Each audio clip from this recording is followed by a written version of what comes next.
Hey guys, what is up? It's Dusty here, and welcome back to another episode of the Daily Crypto News. And today we have a couple of very cool things to talk about, mainly regarding Ripple and XRP. So if that's something you enjoy, make sure you press that like button. Let's get going. So first of all, let's take a look at the schedule. James Fillon gave us a little update as to what's going on in the schedule. A couple of individuals have talked about the settlement as well. And I just want to make sure that everybody understands exactly what's going to happen next, because obviously the Ripple lawsuit is the most important factor for the XRP price. And so if you're up to date with where the lawsuit is and where it's going, yeah, that's very beneficial. Now, before we do that, there's one shining beam of light. I just looked into it and now I'm half blind. But yeah, make sure you check out my giveaway because there's about 17 hours left to join. It's $10,000 on the line. Go check it out. A link is down below. You have a couple more hours. So to kind of summarize it, we've had a lot of different disputes over the last couple of weeks. But one thing that's been ongoing for a long time is this: motions to exclude expert testimony. You can read that most of these parts are already done, except for this right here. The motions to seal portions of the oppositions have already been fully briefed. But any motions to seal portions of the exclusion motion replies must be filed by September 9th, and any response to these motions must be filed a week later by September 16th. Is this a big deal, you might ask? Not really, in my opinion, but it's the next closest thing that might be coming up. After that, or at least kind of looking at the same time, it depends on how you view it, we have the DPP and attorney-client privilege battle over Hinman documents. The decision on SEC's objection is pending, so the judge has to, let her opinion know on this one. It's already fully briefed, meaning there's no more correspondence from Ripple or SEC. It's just the judge making her choice. Then we have DPP appeal or petition to the Second Circuit. This is, again, not yet there, but it's like a preparation for if the SEC loses the privilege issues. So a lot of the emails, for example, have to be handed over to Ripple and it can be used in court before the judge. There's a chance that the SEC would try to file an interlocutory appeal to the Second Circuit. And before they do that, they must file a motion basically to do that. And that would take a little bit of time, but it's something you should keep in the back of your head as well, that the SEC might not let this one slide so simply. We'll see how that part goes, though, because I think the most important part about that is we'll have to see if Ripple even wins this issue. And after that, we'll have to see what they think of. So preparing yourselves for this next route, I don't think is too important just quite yet. We have more important things on the line. Like, for example, the motions for summary judgment, which are coming up in less than a week, I believe. Yeah, September 13th. Motions for summary judgment and Rule 56.1 statements. I'm getting blinded like crazy. All I can do is just start to sit like this and record a video in a little bit of a weird position. Fun fact, I have a desk that can go up. I put it up for a little bit to actually make it a standing desk, but I have to get used to recording like that, so it might take another couple of days before I'm going to do that. But that would have helped with this lighting issue, but it's okay. Regarding the summary judgment motions, we said before, I believe it was Jeremy Hogan. Let me quickly see. I believe he said that this is going to be very interesting. One thing I'm interested to see is the summary judgment briefings is to what extent Ripple makes the comparison between XRP and ETH. Most likely settlement time frame is from now till the end of November because the cards are on the table, but he's basically excited to see exactly what comes out of that specific motion from both sides, I guess. And again, it's going to be September 13th first, filing basically, then a response October 18th, so a little bit afterwards, and then another response another month later than that. He also explains, note, just like the expert challenge motions, please keep in mind that there will most likely be similar sealing disputes regarding what will be sealed and what will be public in connection with the motions for summary judgment. Therefore, it's my expectation that the summary judgment motions will be filed under seal on September 13th, at least preliminarily, until either District Judge Torres works out what can be filed publicly and what will remain under seal, or the parties otherwise agree on the sealing issue. He also says he's sticking to his prediction that District Judge Torres will decide both the expert motions at the same time on or before March 31st of 2023, and he has no prediction on when the Hinman email disputes will be fully resolved. Moving on, though, there was a very trending little situation over on Twitter. There's basically this CBDC advisor at Ripple, and Crypto Area has been going kind of rampant on him, sharing a couple of different tweets, or I guess insights. Quote, Ripple has several pilots in the progress for CBDCs, including the Royal Monetary Authority of Bhutan and the Republic of Palau. This was said by Anthony Welfare, who again is a CBDC advisor at Ripple. Several, meaning more than two and fewer than many, are in progress. Yeah, he himself said, "Thanks for the mention. Make sure you follow me for more CBDC announcements in the next couple of weeks." And Watcher Guru took that very seriously as well, saying, "Just in, Ripple's senior advisor says there will be CBDC announcements in the next coming weeks." And obviously, this got 7,000 likes, and well, Watcher Guru is a huge account. People took it very seriously, which I think is a very good thing.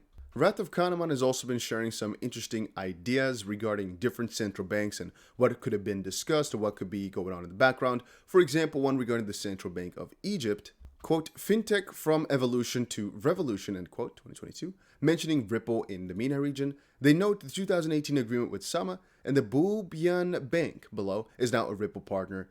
I'm not sure. This is question. His writing is a little bit off. Raises a question if tap payments might use it too. Why does he write comma two? Is that how you write this? What? If we're being honest, by the way, it could seriously be that the whole CBDC realm is going to literally be the most important part of the XP ledger at some point. Obviously, we know that the banking sector is getting more and more into crypto. Here's even an article saying digital assets belong in traditional banking by an ex-US regulator. We all know, indeed, cryptocurrencies, from the perspective of what they do deserve a very huge, or let's say important spot in the banking sector, because literally all they have to do with is the movement of money, storage of value, and banks usually are the, I guess, center of all of that. DeFi, again, based upon crypto. Yeah, it's literally what these banks were involved with. It's just taking over their jobs, right? So it's most logical that a lot of banks are at least going to look into this tech. This scared me for a second. I was like, what's that? But we all understand that. For this to come from an ex-US regulator, though, that's where things get a little bit interesting. Former top US banking regulator sees more room for digital currency projects in traditional banks. Regulators might view increased exposure to digital assets warily, said an executive with Chainbridge Partners, a regulatory advisory firm. And the executive spoke at the Bank Policy Institute annual conference in New York on Tuesday to basically explain this. The federal government doesn't want basically unregulated third parties basically creating their own currency. And that's kind of funny because when you look at it, Ripple with XRP, for example, is doing a pretty, I'd say, solid job of staying in the US, staying under the proper regulation, where if they move to, for example, Switzerland or UAE, whatever, pick a country, they probably couldn't have really done anything. And even those the US government doesn't really like. Instead of experimenting with central bank digital currency, regulators should allow banks to play more aggressively in the crypto market. If we're going to allow crypto at all, the banking industry is the right place to do it because it is regulated, which I guess is another fun little jab at, the crypto space currently because, well, the US is definitely not doing a good job at regulating it regardless. Even if they wanted to, I don't know if they really could, just because of how incompetent they've showcased to be. Remember, guys, if you're asking the question when settlement, Jeremy Hogan said, I just had to quickly put this in, he expects the summary judgment motions to be so important because of the comparison between XP and ETH, and he expects settlement somewhere at the end, or at least between now and November, most likely, because a lot of information will be made public. That's, again, debatable about what information will be made public because of motions to seal for the summary judgment. But I guess that's why he does not put, September half, but he puts November half, or end of November, because at that point, a lot of this sealing might have been dealt with. We got ourselves another piece of news, though. Announced today, XRP audio exchange Bitso uses crypto cross-border payment tech to help Canadian remittance company AfriChange HQ expand to Mexico, confirming one of the most successful use cases of crypto tech cross-border payments by Bitso. Hey, AfriChange retweeted them. And also, I believe this is now, but basically it was philosophized, it was said, it was reasoned that at this summit, the Apex XPL Developer Summit, which I believe is taking place either right now or like literally tomorrow or something like that, but I'm assuming because of this video or picture that it's already now. It was basically said that some new features might be rolled out.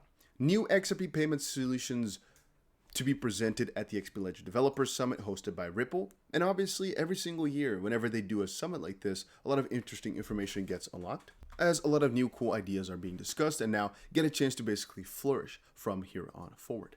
However, starting Apex Dev Summit conference with an opening talk by Joel Katz talking about the next iteration of the XRP Ledger, where he highlights some of the new features, products on work for XRP. I wonder what was said. I think we'll probably get some insights over the next couple of hours, but if you guys have any insights on this, let me know. But yeah, so after looking at all over Twitter, all over the internet, there's not really any other crazy announcements for XRP/Ripple today. So again, the quick summary is like this. We got ourselves some very juicy news because, well, there's going to be a couple of different CBDC announcements coming up over the next couple of weeks. These could involve Ripple, these could involve the XP Ledger. We don't know exactly what, but since he's part of Ripple saying, hey, a couple of announcements are coming soon, that's bullish. At least I'm excited for it. And then second of all, I have to read it again. Ripple ODL partnered to facilitate cross-border remittances from Canada to Mexico in a new partnership. Let's just say a lot of things are happening in the background, even though nothing too severe is happening just quite yet that's going to pump the price. We obviously do know, though, that the lawsuit is moving pretty heavily quickly. Like, it's kind of scaring me that at some point this lawsuit is going to be over. And again, following my own theory, at that point, the XP price is going to do so well that I'm not able to buy cheap anymore. Like right now, for example, getting myself 1,000 XRP is like $300. It's an achievement, sure, but it's really, for a lot of people, not that hard. Eventually, though, if you think about it, let's say XRP really does go through that, whatever, let's say $10 mark that people often think of. Getting yourself just a measly 1,000 XRP, which was $300, is now $10,000. If you think about it, like for example, right now, I'm actually giving away, let's say 30,000 XRP following this, which right now is, let's say, $10,000. But in a, whatever, let's say half a year, for example, this could be worth just, wow, $100,000, maybe a lot more, maybe $300,000 if XRP goes to $10, as we said. It's just sometimes crazy to imagine that and how fast this is all growing and changing. Again, even though nothing is going too crazy on the price on like the very, very short term, it's still kind of crazy to me to just, I don't know, read about this, think about this, and I do think about it a lot, I guess. But it's also because I talk about it every single day on the show. But yeah, that was it for today. It's news. Hopefully you guys all enjoyed it. And I have a lot of cool news coming up later, so make sure you subscribe to the channel. See you guys later in another one.